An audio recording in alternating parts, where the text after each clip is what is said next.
Okay, guys, I'm back with why psychology helps you to study yourself. Well, why studying psychology helps you to study yourself.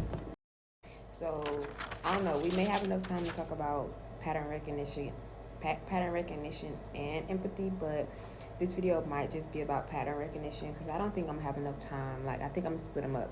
So, this one is gonna be about pattern recognition.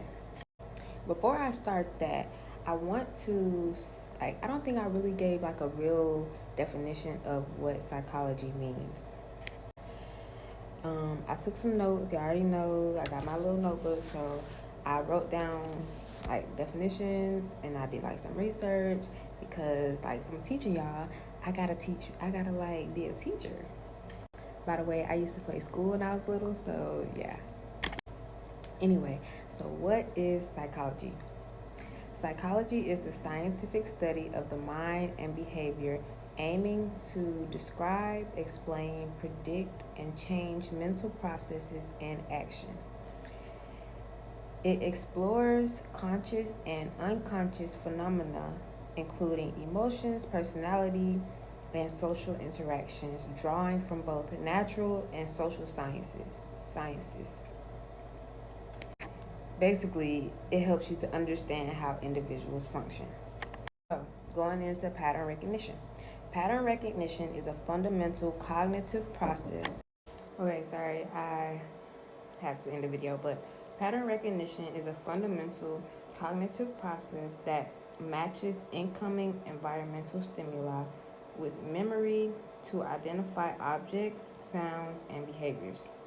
It connects perception and memory, enabling humans to interpret the world, predict future events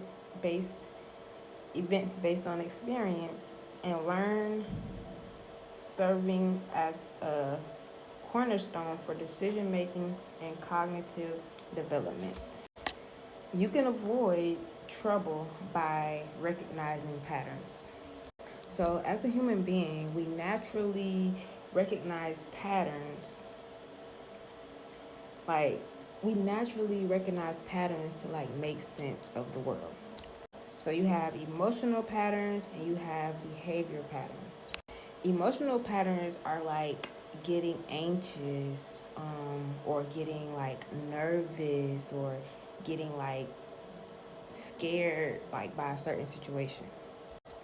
And behavior patterns are like when you procrastinate so much, or like when you procrastinate when doing stuff that feels overwhelming, or when things feel hard, you procrastinate. That's like a behavior pattern. You also have you also can recognize patterns in relationship dynamics, and those are like repeatedly choosing similar types of partners, or like similar types of people in your life based off of like familiarity. So in cognitive psychology, pattern recognition explains how the brain organizes experiences and predicts what might happen next. The brain is constantly comparing new experiences versus the past experiences to guide like decisions that you make. And cognitive psychology is how the mind processes information. So it's what you can't see, but it's like internally. It's like it focuses on how people think, learn, perceive information, remember stuff, and how they make decisions, which you can't really see, but you know it's happening. Behavior psychology is what like is actually being done, or what's actually being shown, which is how in pattern recognition is how certain triggers lead to certain actions or consequences. And this is what happens like when people be like, oh, I was triggered, this triggered me, this made this happen, blah blah blah. For example, if there's a trigger, you feel stressed, and then the pattern is you avoid doing your job, or you avoid doing something, and then the outcome is like temporary relief, but it ends up making you more stressed in the long run, if that makes sense. Like, you was triggered, you was overwhelmed, well, you was triggered, the pattern is you avoid doing what you're supposed to do, and then yeah. So how does this tie into self-awareness? So self-awareness begins with self-mastery begins with self-awareness. So a lot of people, like I said before, are not self-aware. Like, people do not notice what they be doing. And honestly, I was that person. Like, when I was younger, like, I was a very self-aware kid, but for some reason when I got like in high school, I stopped being self-aware. So when you are okay, what habits lead to good outcomes? What environments help or hurt my productivity? And what situations trigger negative emotions?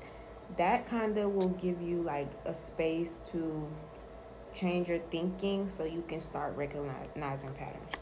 So, psychology helps you to realize instead of seeing problems as random, you see them as systems and cycles. So, for example, if you go to sleep late, you wake up tired.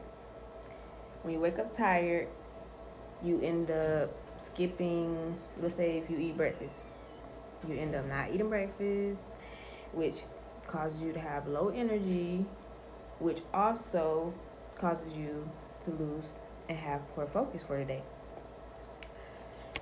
When you recognize this pattern, you'll notice that this is what's causing your focus to be poor. This is why you cannot be productive. This is why you cannot like accomplish whatever you're accomplishing, because you are stuck in a pattern of always going to bed late, if that makes sense.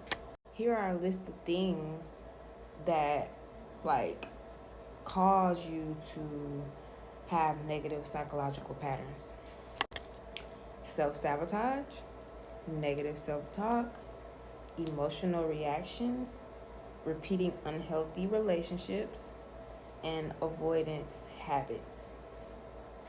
Many of us don't recognize that we are self-sabotaging our goal. Like, we are self-sabotaging. And for me personally, I used to be a very big self-sabotager, and I didn't even notice it until like I heard about self-sabotage. And I'm like, you know what, I'm actually sabotaging my whole life because I'm like causing this issue.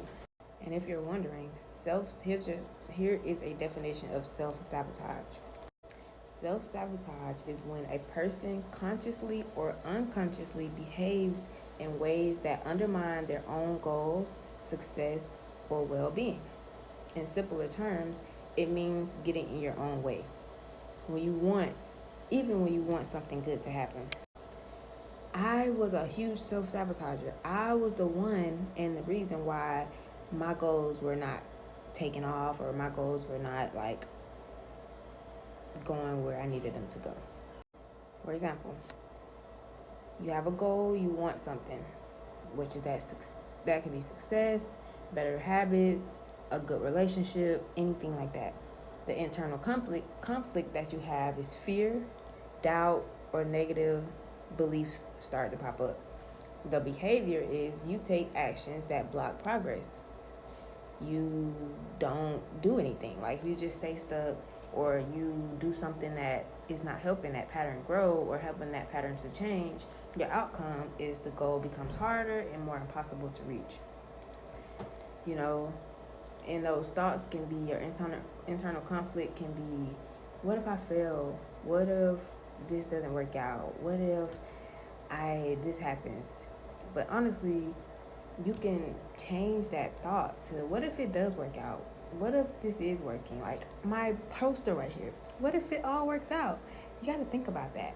You got to change that thought. Like, I was so stuck in like thinking like, what if like this and that happens? Until I realized that I don't have to think like that no more. I literally can be like, you know what if I do this good thing all the time? Or what if it does work out? And like, I was like, my whole life changed. Like, what if it does work out? I didn't even think I could think like that until I thought like that. I'm like, you know what? That's something. Okay, next part coming about empathy, okay? Bye. Thanks for watching.